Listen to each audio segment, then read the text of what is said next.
Hello, my friends. Perlo Wisdom here.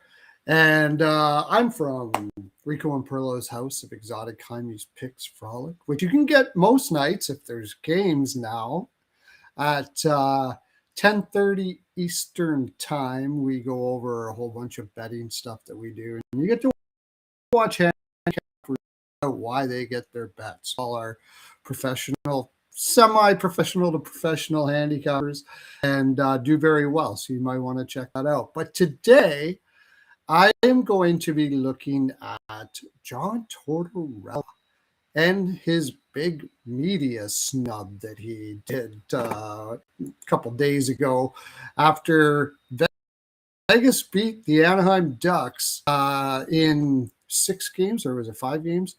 I can't remember. I bet it, but they won. Anyways, after the game, Tortorella did not go to his media responsibility that he is supposed to do. Apparently, the legal contract that with the media members that coaches have to be available after games. And he didn't do it. He didn't do it. He didn't go. And apparently Vegas had this problem before. The Vegas might have had this problem before. I'm not sure when that was. They didn't make that clear. I do remember something to do with them not doing it, and they ponied it up to the hotel curfew or airport curfew or something of that nature. Maybe that was it, and they got warned, but they were warned previously to this for that. So why did John Tortorella not do his media? He didn't open the dressing room either. They kept the dressing room locked. I guess he allowed 2 players or told 2 players to go out and talk. Somebody did a podium visit as well, but he himself did not. And Elliot Friedman, a pretty solid insider, had something to say about this, and I wanted to show what that was. Okay. And I wanted to explain why I thought it was okay. I think it might have been a brilliant move for him to do what he did, for Torts to do what he did. So look at first hit freeze. I think it was a bit of a temper tantrum. They were mad about the McNabb suspension. Now, McNabb had got suspended the previous game for an interference call where he slammed who was it? Oh, yeah, it was not Pouliot. I can't remember his name. Tell me, you can tell me in the comment section. Why is that? No, I'm not remembering that. Anyways, the thing was to the McNabb suspension, they were really upset about it. The NHL punished Tortorella and the Golden Knights for the infraction. They were charged a 2nd-round pick, which is quite high. But he says that it was the McNabb suspension. And I'm just going to look quickly. Well operated from Philadelphia. He was an important member of the Anaheim Ducks as well. And I mean, as far as my take on the actual suspension, I thought it was a little bit over the top. I know that the player was nowhere near the puck and he didn't let up, but it was somewhere near. It was definitely a judgment call. I would. It's Paling, Ryan Paling. That's who it was. He caught Ryan Paling, and Ryan Paling got injured too. So and he got a one game suspension for them. They weren't happy about it. Okay, so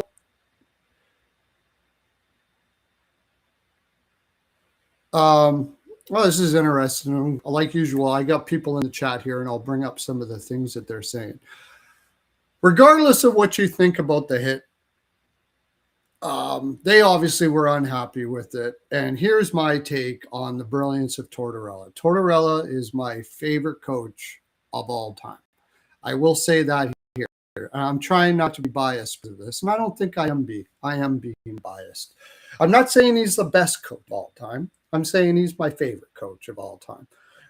What he did here, I believe, with the McNabb situation, you got to remember, Tortorella was just hired 8 regular season games before the playoffs started from Cassidy. And Cassidy had apparently gotten there were players, Jonathan Davis, who is on our show at Rico and Perlo's House of Exotic Picks at 10:30 quite often. Most of the time, actually. He's a reporter for the LA Kings. He also is he's an insider. And he definitely knows the Vegas Golden Knights. He knows that division really well and talks to people all the time. He apparently got a text from one of the players, and so did Elliot Friedman, actually. They both kind of reiterated the same thing. And I mentioned it in another video that I did, that there was a player, at least one player, who said he didn't even want to go to the rink anymore. And this has been something that has been said about Cassidy quite some time. I hear things about, he just has a short shelf life. I think as the game progresses and players get more and more confident in their selves to be able to speak up, guys like Cassidy are going to be tuned out a lot sooner than 2 years down the road. Apparently he is, and this is also, I'm going with Jonathan Davis on this. He said that he is just an asshole to his players. He's mean, literally mean, talking down to them, never stops yelling. I mean, the energy in that situation is not good. And eventually, I think after the last loss in the playoffs, apparently there was some things said to players in meetings afterwards that they were very evocable about in their exit meetings and basically didn't want him back. And McCrimmon, the general manager, backed his coach and brought him back anyways. And if you watched the Vegas Golden Knights play last year, they looked like a team that was fighting something. And that was probably maybe what it was. I'm not saying it's fact, but I think there's a good possibility that is exactly what they were fighting. And you get fired 8 games before the playoffs start and cite that the message wasn't getting through. It was probably tuned out long before it was. And Cassidy's a brilliant man. His systems and his X's and O's and all that kind of stuff will go down as been talked about as one of the best minds in hockey. But if it's not getting through because you're being an asshole, why does it matter? Anyways, they fired him. They bring Tortorella in 8 games before the season started. So what's the position that Tortorella is in here now? He doesn't know the team. He doesn't know the players very well. He might know a couple from previous coaching stints. I'm not aware of that, but for the most part, you wouldn't know. He didn't know them, and they didn't know him. So that is a really difficult spot and a difficult challenge for a coach. He immediately came in and said he wasn't going to be changing anything systematically. Didn't feel like he had a right to. He was just going to let him flow, let him play, and all that kind of stuff like that. Jack Eichel did an interview after one of the games asking about Tortorella, and one of the things he said Tortorella has been awesome. It's been great having him here. It's nice to be able to just go out and play again. Those were his exact words. Well, okay, it kind of speaks to something that might have been going on there earlier. So Tortorella basically just said, go out and play, and we'll adjust things as they go if I see it or whatever the case may be. But the fact of the matter is, in this situation, you may have previous respect because you've won a cup and you've been in the league a long time, but you haven't really established a bond with the players. So let's fast forward to this.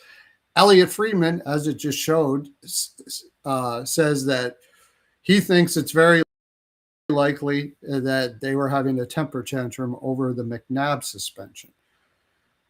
If this is the case, and I think it likely is, this is a great way for a new coach to back a player and respect by his team, by his other players on the team, by his team. He says, you know what? Screw the league for suspending McNabb. We're not going out there to talk to them. I don't care what they tell us to do. I care about you guys, and I want to. Yeah, I care about you guys, and I think it was the league is out to get us is another thing that coaches like to do. A lot of big leagues that coaches, everybody is out to get you, believes in you. They love to do that, coaches. And I imagine Tortorella's that. It works. It works. How many times have I heard players afterwards saying, nobody believed in us, but we did it? And people are like, what do you mean nobody believed in you? It's because the coach convinced them that nobody believed in them. And I think Tortorella is somewhat doing this. Us against the world. We got the league coming up against us. Everybody's against us. We're going to overcome. And in doing this, he's creating a bond with his players. And in this case, he's defending one of their longtime leaders and one of their best defensemen in the with the suspension, and he's willing to take a hit because of it. The league actually going out and saying we're going to fine $1,000 and take a second round pick away. He can go in and say, I don't care what they do. I'm glad we did it. I believe in you guys, and I believe in McNabb, and I believe it was wrong, and I stand behind you guys, and I don't care what they say. And immediately you are getting respect from a bunch of players that you didn't really know up until 8 games before the regular season. You're getting a backing. Now Tortorella can start putting, and I think he's already kind of, you could see the Tortorella style starting to happen, like the shift from the Cassidy possession style that Cassidy has.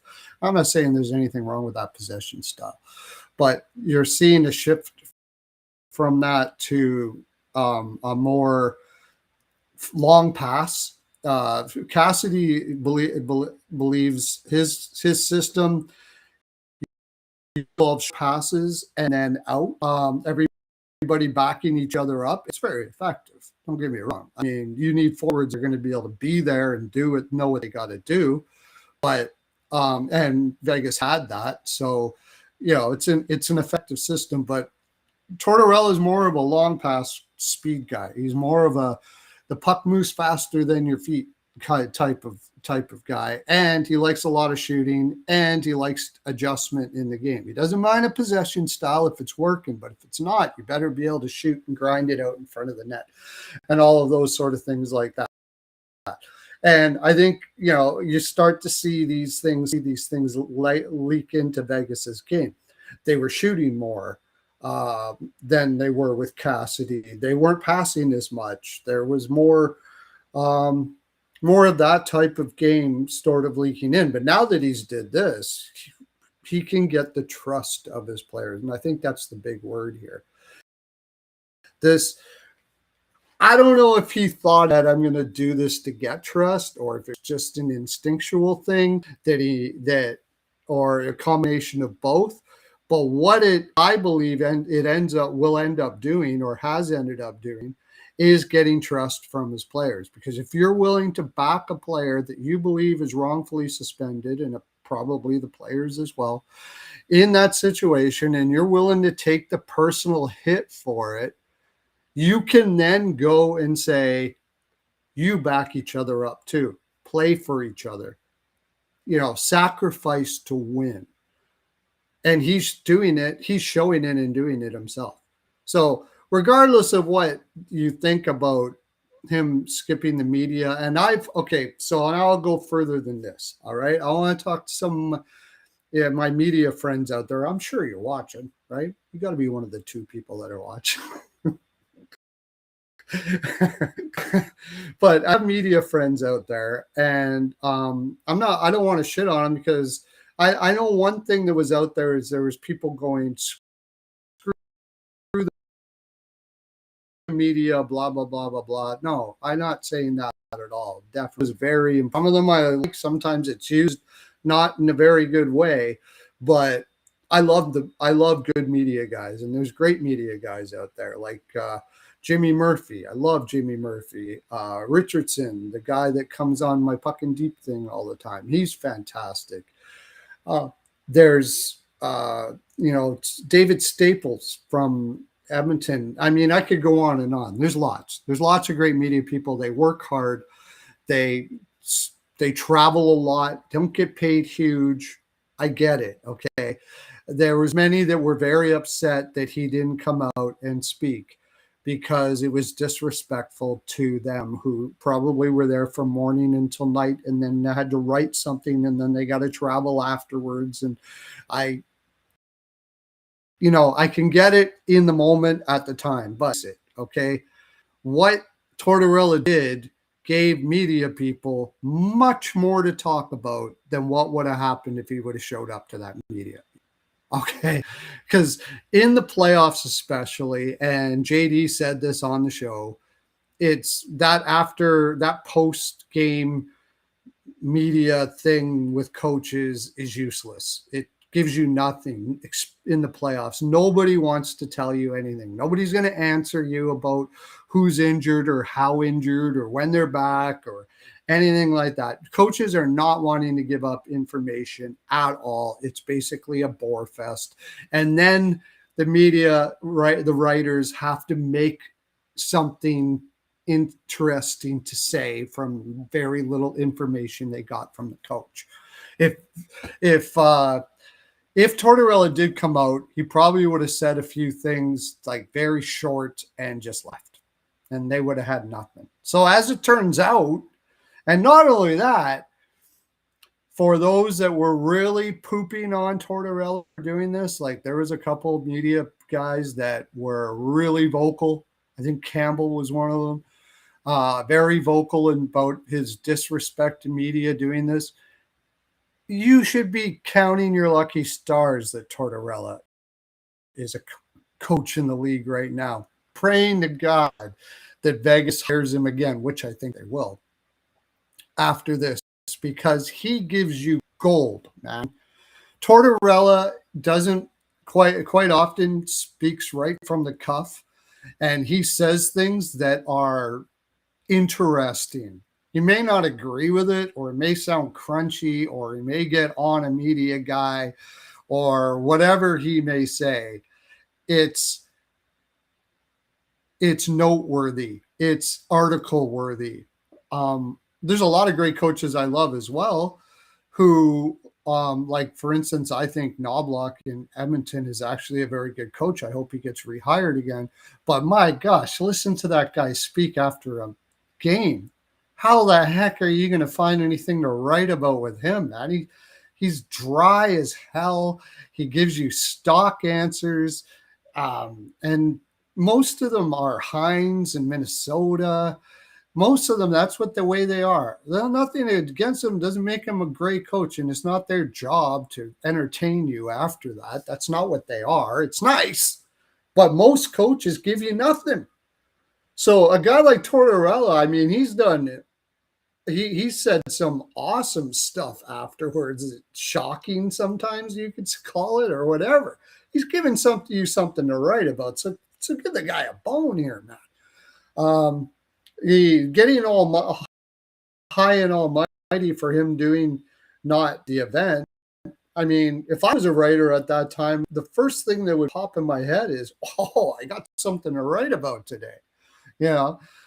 But it's so he was spoken about like he's disrespecting the media. And another thing they brought up is that as soon as he's not coaching anymore, he'll be in the media. He won't be running away from the media or anything like that. And neither will the media be running away from him, because he is great in front of a camera. And the media knows that he brings people out to watch the television or listen to the article or what have you. He actually will do that. So the media is not going to throw Tortorella away because of this. And Tortorella ain't throwing the media away after this. Apparently enjoys it. It's his choice, though. He could say no. And so the other thing, the second round pick that was done, that to me is an overreaction. Just wanting to stress how much their dissatisfaction is, because they do have a contract with the media. He is obligated to do that. He did break the rules of the contract. There's no there. And if they would have got wind that the reason why he wasn't doing it was because mad at the McNabb suspension, then they're going to be really pissed, because now you're disrespecting their safety department and all kind of stuff like that. So he gets a second and $100,000. Almost assuredly, that is not going to fly in appeal. I mean, if they have lawyers, I mean, they're going to compare reasonable punishment. I mean, you can go, people brought up a lot of things back in the past that teams got like picks taken away for, and they were far more severe than not going to a media event. I'm pretty sure that'll be knocked down or even taken away in appeal. The $100,000 for Tortorella, let's put it this way. If the team loves Tortorella as a coach, all they got to do is throw it in a bonus on his next contract. Thanks a lot. Move on. But honestly, I think for what he did from a coaching perspective, it was brilliant. Absolutely brilliant. He's in a tough spot with a new team. He's never coached before.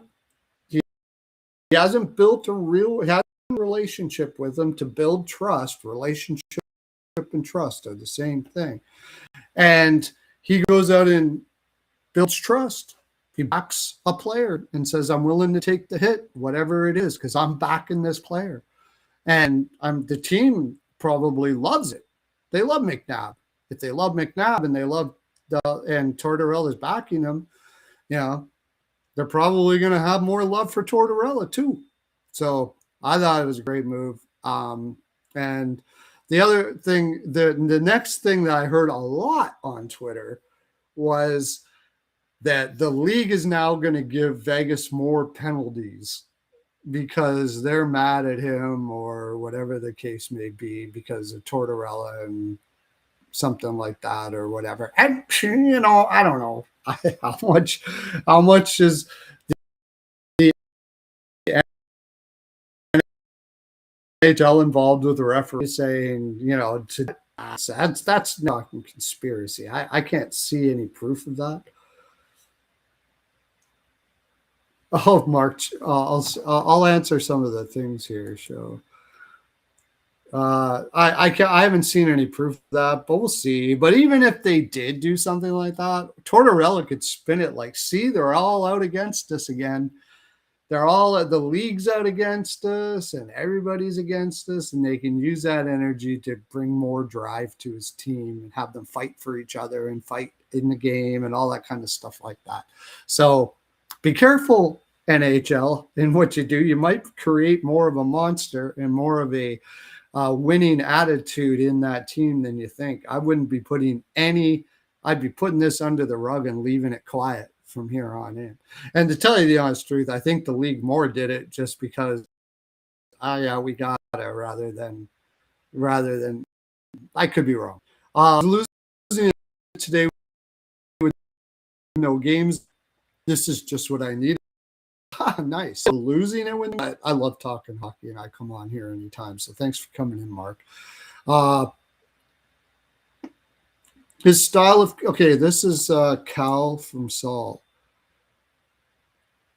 his style of coaching has a shelf life with players. I'm not so sure about that. I think his style of coaching has a shelf life with the management and ownership of the team he's on. Um, Take a little time.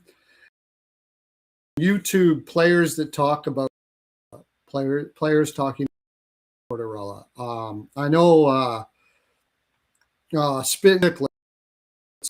Those guys said they did a little thing on it. You can find it on YouTube, and basically all of them that there was guys on there that played for Tortorella, and they basically said they love playing for Tortorella. The only people that are going to have a hard time playing for Tortorella are perimeter players that don't want to be physical at all and don't want to grind things out. That's the only those people. Those players are not going to get along well with Tortorella. And we've seen it. Declare didn't, and Declare said he loved Tortorella and he learned a lot from him, but Tortorella obviously was not a Declare guy. He was gone real quick. Frost in Philadelphia seemed to kind of bail out pretty quick.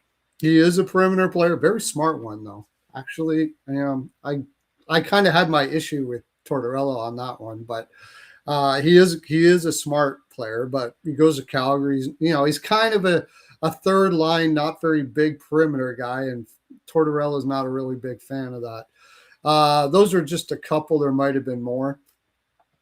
But for the most part, from what I understand, players love Tortorella. One thing I couldn't say, much like Laviolette, if there is a shelf life, it's not really his attitude. He's not angry at his players. He's honest with them, and he will get angry with players sometimes, but he's willing to take it back too. He doesn't mind going both ways. Unlike the previous coach to the Vegas Golden Knights. If there's one shelf life issue that I think it could be, and Laviolette is a lot like this too. He's got a short shelf life, as I think he may expect players to be so committed that maybe the rest of the world doesn't matter. Like he likes rats. Guys are going to be in the room he is obsessive about his job, and I think maybe it becomes very unbalanced for players to kind of success that way that he thinks players should be to have success. Like if you want to win a cup, man, if we're going to win a cup, let's devote our lives to this. That's what he believes that should be done. And it's also, he has a style that's very physically demanding on players. He expects everybody to block shots, and he wants it to be a war every game.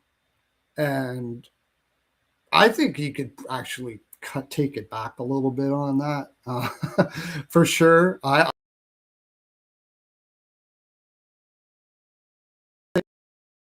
It sounds cool off with until over time maybe you have other interests in life rather than hockey. And I think over time he just says, you know what, that he believes that that's how you win a cup. And I think Laviolette is much like that as well. Laviolette has a system though that is very demanding. It's much similar system. And it's very physically demanding, and it's a lot of you. And I think that might have more to do with the shelf life than, say, Cassidy's shelf life, which is just basically being an asshole. And you can never be good enough with Cassidy. I think he's kind of a perfectionist, and being almost perfect to him is the expectation. So there's not much like, yeah, you guys did great stuff. It's more like, yeah, that's where you're supposed to be. And anything less than that is just belligerent, calling you down and everything but a black. Phil Jackson demeanor, yeah. And that's, I think, gotten more so, Mark, over time too. Maybe his earlier stuff might be a little more, because he himself said he had to adjust. He himself said he had to adjust. He might have been more of an a-hole earlier and more, but he said in the new generation, they're not going to take a lot of that stuff himself. And he adjusted to that, which he didn't go against it. It doesn't sound like Cassidy has adjusted that. He believes in whatever he believes in, but Tortorella adjusted to it, which brings in a lot of big debate, like, that old school philosophy. I've mentioned this before, where you have people saying, "Oh, they're soft now." I don't think so. I don't think there's anything wrong with being wanted to be treated with respect. I don't think there's anything wrong with that. I think the new generation, late Gen X, early Gen Z, have realized that they don't need to take that stuff. They don't need to be angry about it, but they don't need to take it either. Like, it doesn't have to be their energy every day to be talked down to, beat down, and treated like a piece of shit. They don't have to take that anymore. And I don't know if there's anything wrong with it. And there's plenty of coaches that do just great with doing. Paul Maurice, Cooper, great coaches. Barry Trotz, he might have been like one of the guys that kind of bridged the gap between the two, because that guy was a positive motivational speaker, dude. And he believed in team unity. He used to take team on the road. They used to do like leadership challenges and stuff like that, where they would go like climb mountain climbing and all kinds of stuff like that. And he was more building people up. And I'm sure there was guys before them that were like that, no doubt about that. But he's just the one that comes to my mind that was very much about building players up rather than beating them down. The old school mentality is you beat them down and then you lift them up. You beat them down, beat them down, beat them down. It's sort of like a military idea. And it worked for a time. I just don't see it working as well anymore. I think Tortorella adjusted to that. Old school guy, and he realized that you got to have more of a balance to lifting guys. Going back to what we were just talking about with the McNabb situation, that's a great way to do it. That's building your players up by defending them and believing in them and taking a stand, so to speak. And personally, I am a fan of teams that are willing to put two fingers up and go, fuck y'all. I'm a Florida Panthers fan, man. I am. I became a Florida Panthers fan. I started inching towards it when they picked up Reinhardt from Buffalo. I was inching towards it. I already loved Barkov. There was already players on there, but I went straight in when they traded Huberdeau for Matthew Tkachuk. As soon as they did that, I'm like, yeah, I see what's going on here. Then they picked up Rodriguez, and Verhage is a different type, but he works there. Marchand. These are like Tkachuk, Bennett, Marchand. These are all just like, fuck y'all. I don't care. We care about winning. That's what we care about. We don't care if you're pissed off. We actually laugh at you because you're pissed off. Teams like that. I love players like that. And Vegas has kind of got that mentality now. Like on everybody, people are saying nobody wants Vegas to beat Colorado. Well, in my pocketbook, I don't, because I got Colorado to make the finals against Carolina. Actually, Colorado. I just love these fuck you teams. I love them. I love those kind of guys. Yeah, Mark says he loves the respect that he has for players. He knows how to you have to gain respect for players and gain trust.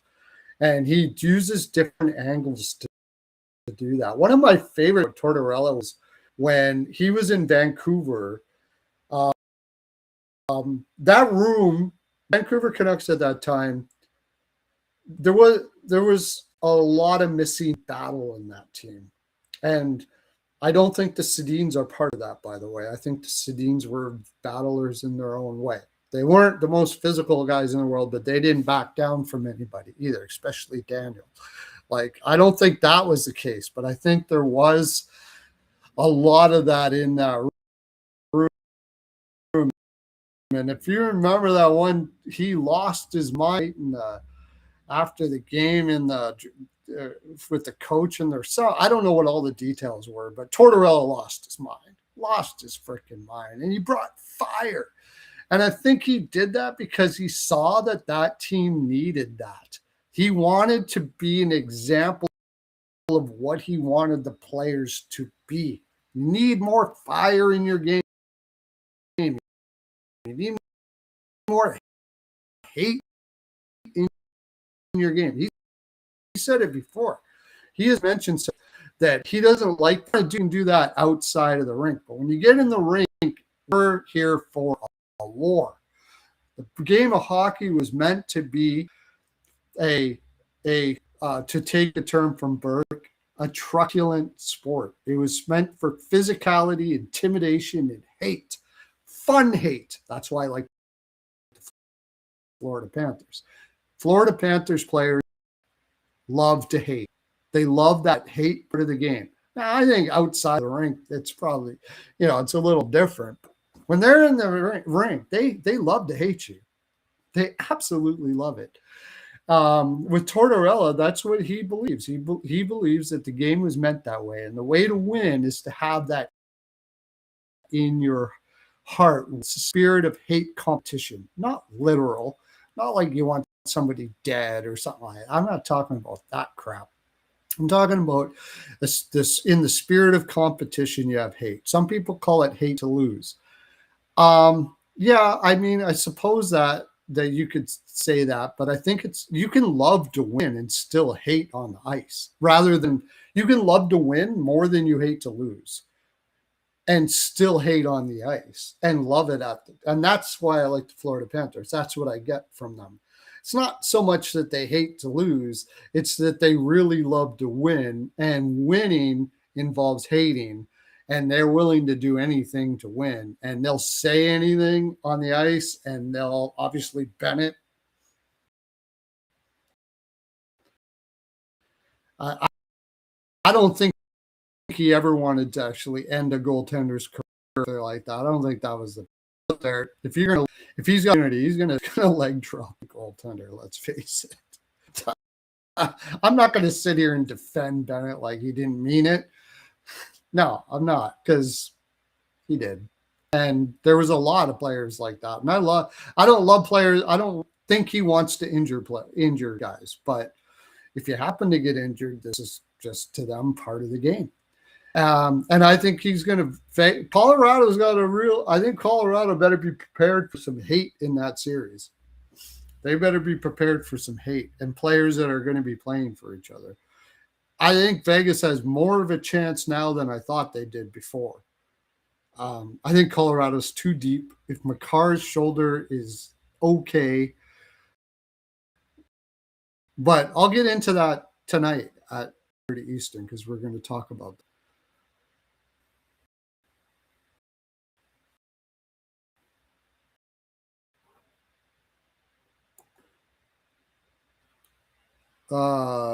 Vegas is McKinnon could be the definite factor, no doubt about that. I mean, that guy's a beast.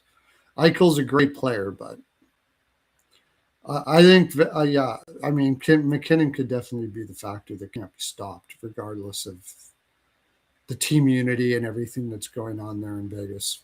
But if you're going to beat a team like Colorado, there better be team unity, and you better be backing each other up, and there better be hate in your heart, competitive hate in your heart to do it. Because if you're not, Colorado's just going to roll all over you.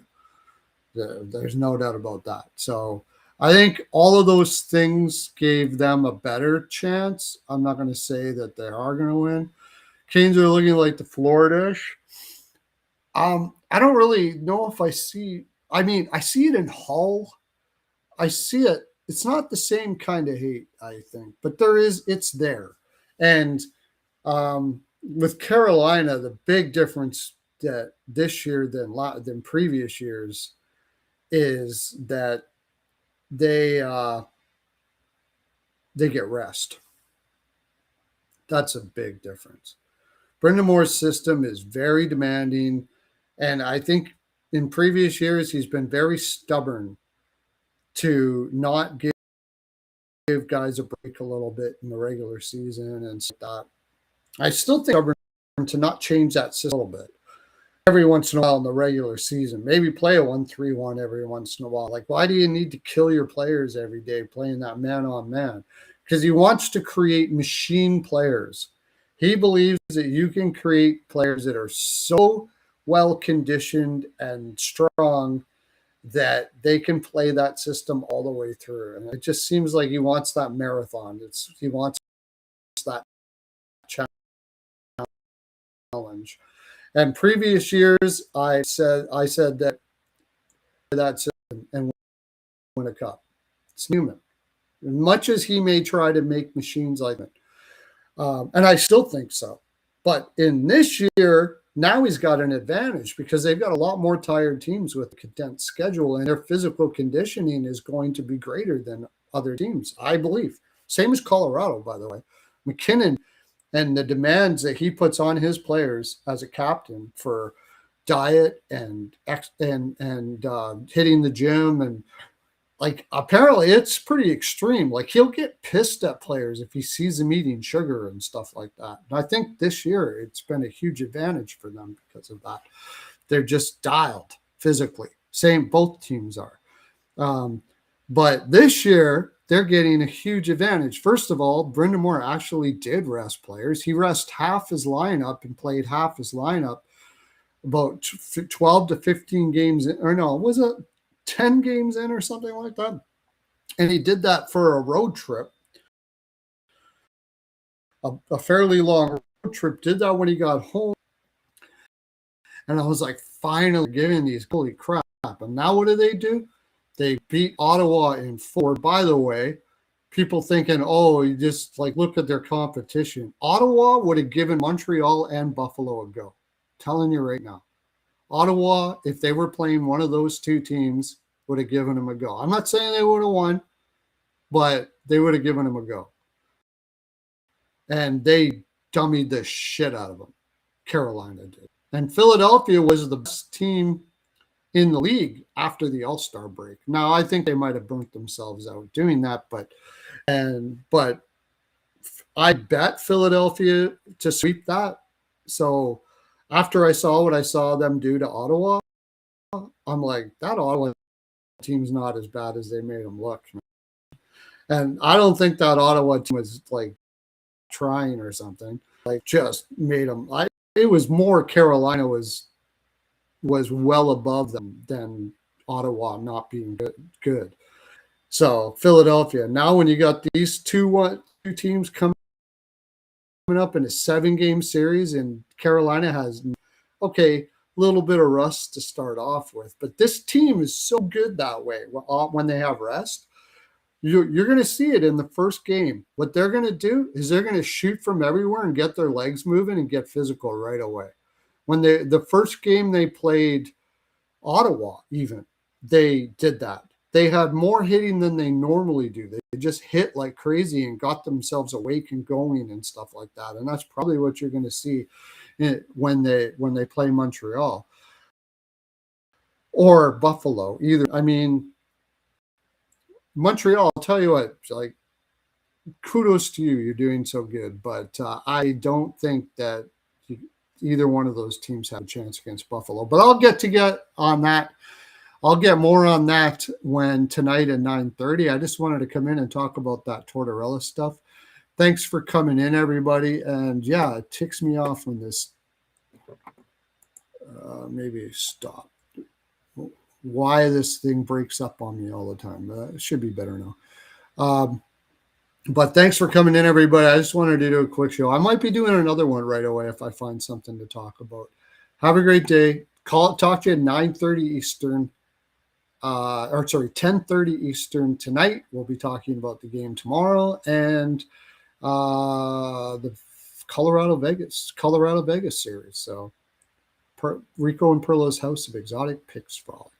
Talk to you later. Okay, bye. Thanks for